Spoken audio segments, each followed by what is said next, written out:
ಅಧ್ಯಕ್ಷರೇ, ಇವತ್ತೇನು ನಮ್ಮ ವಿರೋಧ ಪಕ್ಷದ ಎಲ್ಲ ನಾಯಕರು ಈ KPSC ರಿಫಾರ್ಮ್ಸ್ ಮತ್ತು KPSC ಬಗ್ಗೆ ಪ್ರಸ್ತಾಪ ಮಾಡಿದರೆ ಇದು ಭಾಳ ಗಂಭೀರವಾದಂಥ ವಿಷಯ.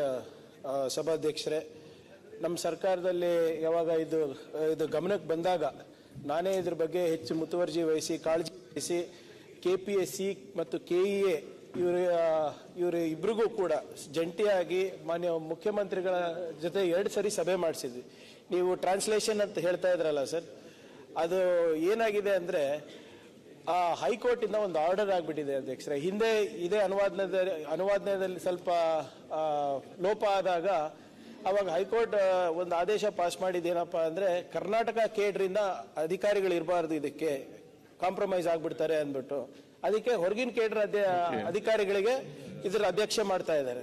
ಮತ್ತು ನೀವು ಹೇಳ್ದಂಗೆ ಸ್ವಲ್ಪ ಈ ಅನುವಾದ ಮಾಡಬೇಕಾದ್ರೆ ಹೆಚ್ಚಿನ ತಂತ್ರಜ್ಞಾನವನ್ನು ಉಪಯೋಗ ಮಾಡ್ಲಿಕ್ಕೆ ಹೋಗಿ ನಮ್ಮ ಜನರಿಗೆ ಅನ್ಯಾಯ ಆಗಿದೆ. ಆದರೆ ಪ್ರಾಮಾಣಿಕವಾಗಿ KEA KPSC ಇವರಿಗೆಲ್ಲರಿಗೂ ಕೂಡಿಸಿ 2 ಸರಿ ನಾವು ಮೀಟಿಂಗ್ ಕೂಡ ಮಾಡಿದ್ದೇವೆ. ವಿರೋಧ ಪಕ್ಷದ ನಾಯಕರಿಗೆ ಗಮನಕ್ಕೆ ತರಲಿಕ್ಕೆ ನಾನು ಬಯಸ್ತಾ ಇದ್ದೇನೆ.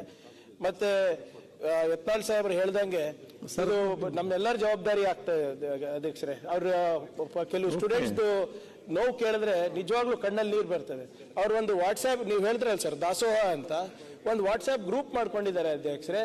ಆ ವಾಟ್ಸ್ಆ್ಯಪ್ ಗ್ರೂಪ್ ಹೆಸರು 3-4 ಅನ್ನ ಹಾಕು ಅಂತ ಸರ್. ಎಲ್ಲಿ ಉಚಿತವಾಗಿ ಊಟ ಸಿಗುತ್ತೆ, ಎಲ್ಲಾದ್ರೂ ದಾಸೋಹ ನಡೆದಿದ್ರೆ ಅಲ್ಲಿ ಮೆಸೇಜ್ ಹಾಕ್ತಾರೆ ಅಧ್ಯಕ್ಷರೇ. ಇಲ್ಲಿ ಯಾರು ಕೇಳ್ತಾ ಇಲ್ಲ, ಇಲ್ಲಿ ಹೋಗಿ ನೀವು ಊಟ ಮಾಡ್ಕೊಂಡು ಬರ್ಬೋದು ಅಂದ್ಬಿಟ್ಟು ಎಲ್ಲ ನಮ್ಮ ಭಾಗದ ಜನ ಇರ್ಬೋದು, ಇಲ್ಲಿನ ಬಡವ್ರ ಜನ ಇರ್ಬೋದು. ಆಮೇಲೆ ಯಾವುದೇ ಸರ್ಕಾರ ಇದ್ರೂ ನಮ್ಮ ಪ್ರಥಮ ಆದ್ಯತೆ ಉದ್ಯೋಗ ಕಲ್ಪಿಸ್ಕೊಡೋದು ಅಧ್ಯಕ್ಷರೇ. ಇದಕ್ಕೆ ಬದ್ಧತೆ ಇದೆ. ಈಗ ಮೊನ್ನೆ ನಮ್ಮ ಡಿಪಾರ್ಟ್ಮೆಂಟ್ ಅಶೋಕ್ ಸಾಹೇಬ್ರೆ ಅದು ಪ್ರಸ್ತಾಪ ಮಾಡ್ತಾರೆ ಅನ್ಕೊಂಡಿದ್ದೆ, ಆಗಿಲ್ಲ. RWS ನಲ್ಲಿ ನಾವು ರೆಕ್ರೂಟ್ ಮಾಡಿದ್ದೀವಿ ಅಧ್ಯಕ್ಷರೇ. ಯಾರೋ 10 ಜನ ಅಕ್ರಮ ಮಾಡಿದ್ದಾರೆ ಅಂದ್ಬಿಟ್ಟು ಅವರೇ ತೀರ್ಮಾನ ತಗೊಂಡಿದ್ದಾರೆ. ಅವರೇ ಸಬ್ ಕಮಿಟಿ ಮಾಡಿದ್ರು ಸರ್. ಅವರೇ OMR ಶೀಟ್ ಒಂದು KPSC ನಲ್ಲಿ ಇರ್ತದೆ. ಆ ಸ್ಟೂಡೆಂಟ್ಸ್ OMR ಶೀಟ್ ತಂದ್ರು, ಹೇಗೆ ತಂದ್ರು, ಯಾಕೆ ತರಿಸಿದ್ರು, that is completely out of their legal permits. ಆದ್ರೂ ಕೂಡ ಮಾಡಿಬಿಟ್ಟು ಅವರೇ ತಪ್ಪಿಸ್ತಿರೋದು ವರದಿ ಕೂಡ ತಯಾರು ಮಾಡಿಬಿಟ್ಟು ಮುಖ್ಯಮಂತ್ರಿಗಳಿಗೆ ಸಬ್ಮಿಟ್ ಮಾಡಿದ್ರು. ಎಲ್ಲ ಪತ್ರಿಕೆಯಲ್ಲಿ ಹೆಡ್ಲೈನ್ಸ್ ಆಗ್ಬಿಟ್ಟಿದೆ ಅದು. ಆದ್ರೆ ಮೆಥಡಾಲಜಿ ಏನಿದೆ, ಫೊರೆನ್ಸಿಕ್ ಹೇಗೆ ಮಾಡಿದ್ದಾರೆ, ಯಾವುದೂ ಇಲ್ಲ ಅಧ್ಯಕ್ಷರೇ. ನಮ್ಮ ಗಮನಕ್ಕೂ ಇಲ್ಲ ಆಸ್ ಎ ಮಿನಿಸ್ಟರ್.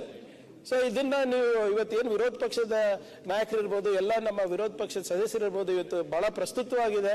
ಕ್ಯಾಬಿನೆಟ್ ನಲ್ಲೂ ಕೂಡ ನಾವೇ ಇದ್ರ ಬಗ್ಗೆ ಮಾನ್ಯ ಉಪಮುಖ್ಯಮಂತ್ರಿಗಳಿರ್ಬೋದು, ನಾವೆಲ್ಲರೂ ಸೇರಿ ಇದು KPSC ರಿಫಾರ್ಮ್ಸ್ ತರಬೇಕು ಅಂದ್ಬಿಟ್ಟು ಕೂಡ ಚರ್ಚೆ ಆಗಿದೆ ಅಧ್ಯಕ್ಷರೇ. ಆದ್ರೆ ಇದನ್ನ ನಾವು ಮಾಡಿಲ್ಲ ಅಂದ್ರೆ ನಮ್ಮ ಯುವ ಜನತೆಗೆ ನಾವು ಮೋಸ ಮಾಡ್ದಂಗೆ ಆಗುತ್ತೆ. ಖಂಡಿತವಾಗೂ ಅವ್ರ ಕಾಳಜಿ ಏನಿದೆ ಅದಕ್ಕೆ ಸರ್ಕಾರ ಸಕಾರಾತ್ಮಕವಾಗಿ ಸ್ಪಂದಿಸುತ್ತೇವೆ ಅಂತ ಹೇಳಲಿಕ್ಕೆ ನಾನು ಬಯಸ್ತೇನೆ. ಈಗ ನಾಳೆ ಸರ್ಕಾರದ